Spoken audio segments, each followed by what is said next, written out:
Hey everybody, ronarray here, and as 0.4 is coming closer and closer, I think it's a very good time to talk about Ascendancy tier list prediction. So in this video, I'm going to share my opinion about placements of Ascendancies in 0.4. Most of it just based on the information that GG already provide and obviously might change later. However, that's my opinion based on what I can see in the current patch notes. Let's go, and I will be able to talk a little more about placement of every little Ascendancy that we have at the moment. And the first Ascendancy that we are going to talk about is probably one of the tankiest Ascendancies in the game, which is Lich. Lich been always pretty stable, and there's not a single change for Lich in the patch notes, so Ascendancy itself is practically staying the same. And I believe the placement for Lich always be between like S and A tier. It's a very stable Ascendancy, however, it's not the best Mage Ascendancy, and it's mostly used for such builds like Last Lament, and mostly Lich is playing around life, because it can expand life without losing it in the game directly and stack a lot of energy shield. I believe Lich is a very stable A tier and it's very close to S, however it's not outperforming that crazily compared to actual S tier Ascendancies. So I think stable A and very close to S is probably the best placement for Lich. And the next Ascendancy here is Witch Hunter. Witch Hunter got pretty decent change, so Witch Bane now has enemies his maximum concentration equal to 30% of maximum life, it's been 40. And Ceremonial Ablution now instead grants Sorcery Ward, protects against physical and chaos damage. That change with Ceremonial Ablution is very big. It's going to make Witch Hunter crazy tanky with Sorcery Ward. And it's probably going to be one of the tankiest Ascendancies again. And even if it would lack damage in some departments, just amount of tankiness that Witch Hunter can get without crazy investment is very high.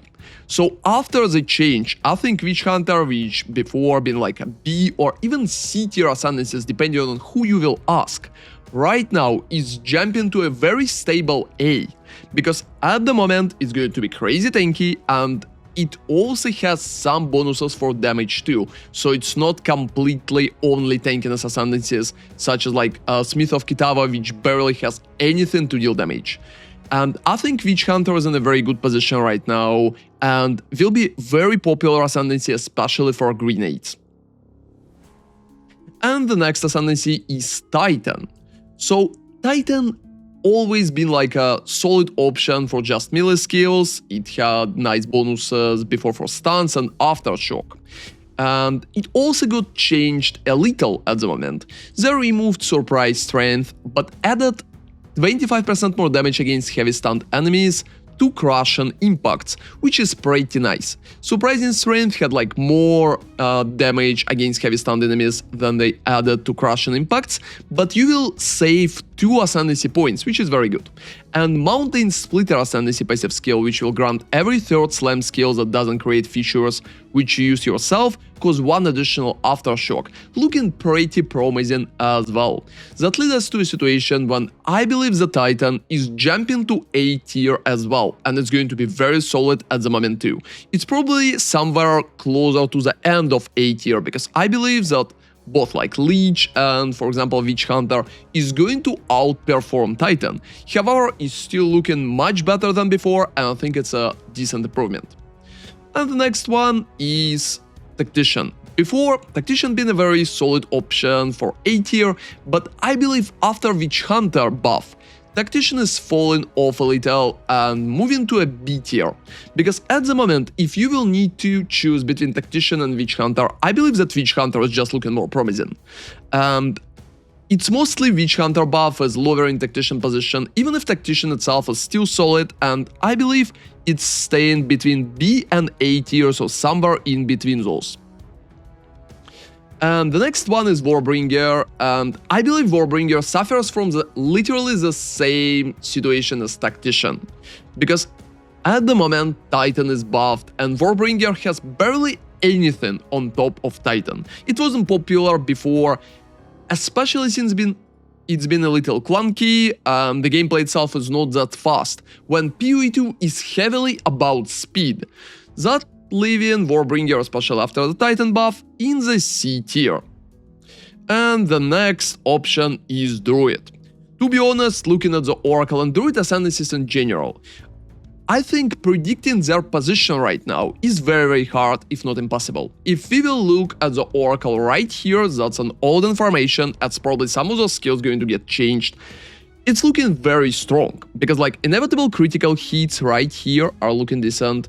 You can also get damage of enemies hitting you is unlucky, enemy critical hit chance against you is unlucky as well.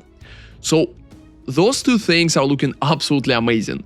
But as a very big issue, we don't know what some of those skills are doing. So for example, we have Walk the Path Not Taken or Align Fate.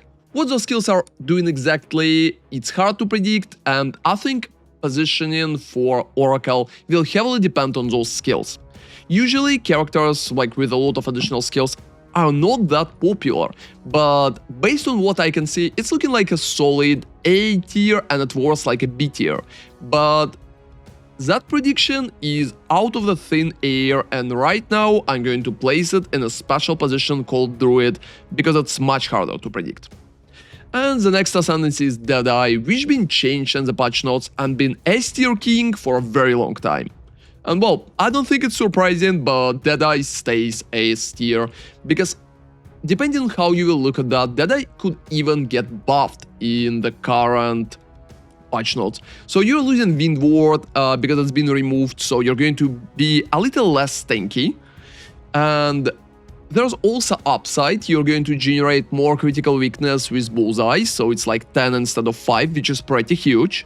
And you're also getting Mirage, Deadeye Ascendancy passive skill, which will give you additional clones of yourself, which will use your skills.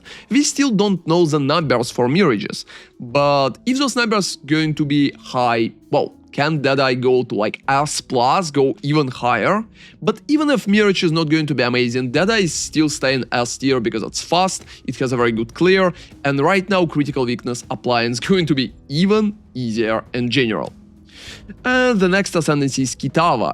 They practically picked and removed some particular parts for it, added armor, together with other bonuses for like Smith Masterwork, and also additional things like 100% increased Thorn damage, 30% increased Spirit, and they buffed critical damage taken. Like right now you're going to ignore all the crits. I believe at the moment the situation for Kitava is pretty good. The only big issue for Kitava in my opinion is that it's mostly tanky ascendancy. It has barely anything for damage, and just tanky ascendancies is not what dominating meta in Path of Exile 2. It also has absolutely nothing for speed, and it's much harder to make Kitava faster. So I believe if you want to play tanky, both Lich and Witch Hunter are going to outperform Kitava, and Kitava is probably going to feel pretty nice in the B tier. And the next ascendancy is Amazon, and I believe that Amazon had a potential to be crazy tanky just with stacking like more evasion rating, deflection, and combining those defenses. But I believe that to be tanky at Amazon, you will need to invest a lot compared, for example, to Witch Hunter, which can get tankiness pretty easily, or even Lich. So at the moment, especially since Deadeye is looking probably better than ever for everything except tankiness, I believe Amazon is probably somewhere between A and B tier, so it's like in the middle. I think on the very high investment, Amazon is probably solid A and maybe even close to S tier. But on a low investment, I believe that Amazon is probably closer to the B. So I'm going to leave it in the B tier at the moment, with a chance to rise it up to like at least A later on. And the next ascendancy is Pathfinder, which been changed a lot that time in the patch notes. So when we are talking about Pathfinder, they removed some additional passives for it, like Contagious Contamination, Practical Remedies, but right now Pathfinder got absolutely crazy buffs. So first off, running Assault Now Grant cannot be heavy stunned while sprinting, which is absolutely amazing. Pathfinder will probably use the sprint all the time. buffing movement speed to a very high number. So it's going to be a very fast Ascendancy. And as we already discussed, Path of Exile 2 meta is a lot about speed. On top of it, you will also get a chance to start like from a warrior, to start from Sorceress, which is very nice and comfortable in case if you want to do a variety builds. Pathfinder at the moment is looking like Scion from PoE1, which is very good. And on top of it, you will also get Trailer Wisdom requires Path of Seeker, and Grant Attribute passive skills offer additional options, so it could be damage, it could be global defenses, it could be cost efficiency. And on top of it, each choice will grant 4 passive skill points, so Pathfinder will have more passive skill points, it will also have very big speed from sprint, and it will also be able to utilize like increased damage, global defenses, and cost efficiency. Especially cost efficiency looking good because other builds don't have a proper way to get like both cost efficiency by itself. If damage and global defenses are available in other forms, cost efficiency is very hard to buff. So I'm going to bite the bullet and guess that Pathfinder is going to be a solid S tier. It's probably at the top of the A, but I believe just the sprint itself is moving it up. And I'm pretty much hyped to see a lot of good builds for Pathfinders. Like the next Ascendancy is a Shaman. So for the Shaman right now, we had some information and some of the GG confirmed at the initial announcement and the initial reveal. So like Furious Wellspring, for example, got confirmed. You're going to utilize Rage without a lot of issues. It also has like a Rage, 2 Rage grants 1 more spell damage. But we need to keep in mind that 20% more spell damage is not that amazing, especially compared to other caster Ascendancies. And adaptation, if it's going to make the game, we still don't know, like reactive growth. Take 4% less elemental damage per adaptation, matching that adaptation type. Gain 1 adaptation when hit by elemental damage. We need to know much more about how adaptation is going to work. Because at the moment, if adaptation is going to stack like on top of each other, you will be able to get like different types of adaptation at the same time. I believe that Shaman will be crazy tanky. And you can also get like 15% of physical damage taken as elemental damage, making you even tankier with adaptation. We also would need to see some numbers for Apocalypse, which would be amazing or pretty useless depending on how good the scaling is. And we don't know what kind of skill is that, so no information whatsoever. On the other hand, I believe that getting 40 spirit for each available empty charm slot is absolutely amazing for the starter, because you will get at least 40 spirit out of nothing. And even in the endgame, you can run only 1 charm, which will be like Rite of Passage with Cat or Stag or anything that you will like at the moment, and still get like 40 spirit for free for only 2 points, which is looking very solid.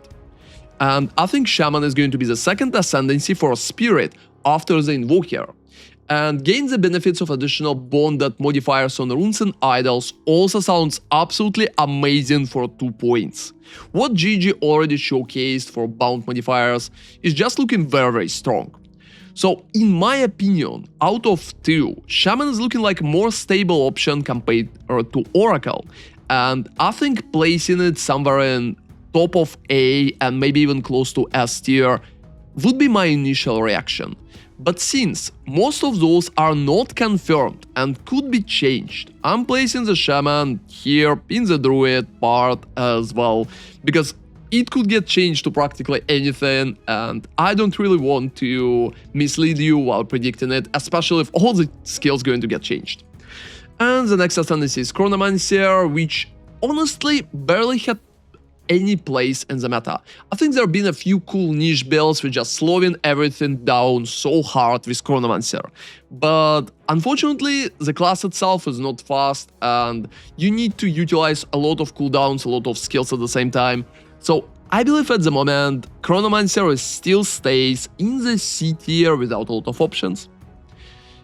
And the next one is Invoker, which honestly got buffed. Like, Protect Me from Harm now, granting only 35 less evasion rating. It's been 50 previously, which is pretty good, and it will probably lead to some people using Protect Me from Harm, because it's just not looking too bad anymore. But the main idea here is Soul Spring Eternal. it practically not changes, so you're generating more energy for meta skills, but now it will give you 50% increased spirit reservation efficiency, which is absolutely crazy. I think all builds about the spirit that are going to use custom criticals, that are going to utilize multiple custom criticals, are going to take that. Because Invoker is already receiving a lot of spirit from just Ascendancy. But in combination with 50% increased spirit reservation efficiency, which is just absolutely insane, I believe that change alone is going to make Invoker so viable. So if before I believe Invoker being like a stable A tier, I believe right now it's closer to S tier than ever. And since Ascendancy itself is very flexible, you will be able to play it with different skills. I think S tier or like maybe top of A tier is a good place for Invoker. And the same as with Pathfinder, I'm going to believe that Soulspring Eternal buff is going to provide at least some cool builds for us. And since our previous builds are pretty much surviving, and even Hollow Palm is not feeling that bad at the moment, I believe that placing Invoker at the end of S tier is making perfect sense. At worst, it should be the top of A. And the next Ascendancy Stormweaver, which is probably the king of infusions right now. It's also got changed at least a little at the moment. And right here, we can see that Refracted Infusion will grant when collecting Elemental Infusion, gain another different Elemental Infusion, which is very nice. Storm Recollection will grant remnants can be collected from 50% further away, and Multiplying Squalls now grant +2 limits of elemental skills. So at this moment, I believe that after all infusion buffs, Stormweaver is probably going to be an end of A tier build. Before, it's mostly been in B, especially since almost all caster players just played Blood Mage instead. But since infusion keep getting buffs, I think it's logical that Stormweaver will be like a top of B or at the end of A. And the next one is Infernalist. For Infernalist, we don't have much changes, it's mostly only Seasoned Body no longer grants like Valentine Eternal Flame, and instead it will give you like Elemental Archon. I don't think that change is big, but we will need to keep in mind that Infernalist is still the main minion ascendancy, which is definitely not bad together with like Lich, and I think it's pretty good for some variations of casters too because of the demon form, especially if you want to stack like infinite demon form. And the next one is a Blood Mage, which been go-to caster ascendancy for a very long time. And it's been an S tier and 0.3, like a very solid S tier, and had only one big downside because it's been like almost impossible for Blood Mage to run maps with like less regeneration. But after Atalu is nerfed, and also regeneration nerf, I believe that Blood Mage is falling to like A tier. And it's like the same level as Lich at the moment, so both of them are very close to each other. I believe that Blood Mage is still strong and still playable, but it's definitely going to be significantly less popular after that nerf. Especially since regeneration is going to be the biggest part, because the whole defense of Blood Mage being literally built on top of that regeneration. Losing it and lowering it in general is going to lead to uncomfortable situations when it will be harder for Blood Mage to feel comfortable on maps. But I'm absolutely sure that with enough investment, it's still probably going to be one of the strongest casters in the meta. And next up is Acolyte of Chayula, which got buffed, but unfortunately, out of all those buffs, I don't think those are big enough to move Acolyte much heavier. I don't think it's too bad in like an F tier. I believe at the moment with poison builds or like chaos builds, it should be somewhere end of the B tier or start of C tier. But at the moment, I believe that Acolyte of Chayula requires significantly bigger buff, or maybe even a complete rework, because after all changes GG is doing, people still not up to play Acolyte too stably. In the previous league, when volatility came in, there been some hope that Acolyte is not going to be bad and it's going to be like an A tier. However, volatility being very unstable as a lot of people, including me, predicted, and in the end, it's still as not popular as ever. And the next step is Gemling Legionnaire, which got changed a little as well. If you look at that, like, it will get a little more maximal cold resistance, because like it will be per 3 support gems instead of 4. And it will also generate charges a little faster, so like 5 seconds instead of 8 seconds. And unfortunately, I don't believe there is a lot of place in the meta for Gemling Legionnaire right now. It's looking like a C tier or maybe even F tier, mostly because Legionnaire got literally outshined by most of other classes. So for example, if you're going to play like crossbows or grenades, just going Witch Hunter is going to give you better results. Or even playing Tactician for a variation of skills is a better idea. If you want to play bows or like ranged characters in general, going Deadeye, Amazon, or even Pathfinder is making more sense in that case. So I believe the situation with the Legionnaire is pretty sad at the moment. Maybe it's not too horrible, and I think there are still going to be a few niche but strong builds for it. And the next build is a Ritualist, which is completely untouched by all the changes. So I think on a high budget and in the proper endgame when we are talking about very expensive characters, Ritualist is like a very solid S tier. It could be used as a caster, it could be used as a ranged character, there's a lot of options for it. However, on the lower budget, I believe the Ritualist is probably more like an A tier. Because it will require some investment to get like a very good rings, to get like very good gear, and to compensate, especially like get an amazing amulet for it to get buffed and stuff like that. So I think position of the Ritualist heavily depends at the moment at how big your budget is, so it could be anything from like S tier to A tier. It's still very solid, and probably a lot of people are going to keep playing Ritualist. So at the end, I think I'm literally staying with something like that. And I want to emphasize on the idea that we have a lot of A tier ascendancies, because a lot of new ascendancies, buffed ones, looking very solid. So for example, Witch Hunter jumped, Titan jumped. I also think all infusion buffs are literally pushing Stormweaver up. So there's a whole set of ascendancies which are looking good enough. If infusions are not going to be that amazing, I think there's a chance that Stormweaver are going to fall to B. So that's where I'm standing at the moment. Let me know in the comments what's your opinion about the current ascendancies and what you want to play in 0.4. Thank you very much for watching, and see you next time. ronarray out.